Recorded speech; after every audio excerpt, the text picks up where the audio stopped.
কালকে অনেককেই পিটিয়েছে, যারাই আন্দোলন করতে আসছে সবাইকে পিটিয়েছে। শুধু পোশাক পাল্টালে তো সংস্কার হয় না।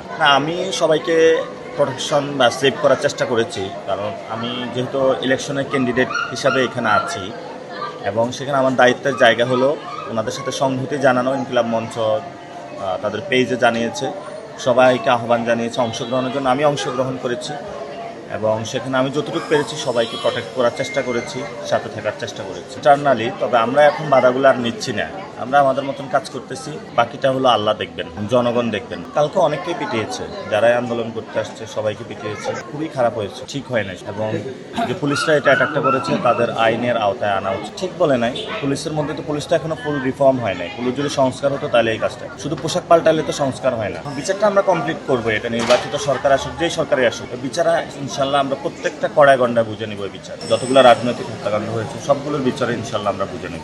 আমরা এখানে স্বাস্থ্য, চিকিৎসা, নিরাপদ একটি ঢাকা আর্ট করতে চাই, মাদক মুক্ত করতে চাই, আমরা দুর্নীতিমুক্ত একটি সমাজ প্রতিষ্ঠা করতে চাই, ওসমান হাদি ভাইয়ের বিচার করতে চাই এবং আপনাদের যতগুলো সমস্যা আছে এক এক করে সমাধান করতে চাই। একটি সুন্দর ঢাকা আর্ট করতে চাই, যে ঢাকাটাতে আপনার সন্তান, বাচ্চা, ফ্যামিলি সবাই নিয়ে আমরা সুন্দরভাবে বসবাস করতে পারবো, ভালো চিকিৎসা পাবো, ভালো শিক্ষা ব্যবস্থা পাবো, নিরাপদে সবাই বসবাস করবে।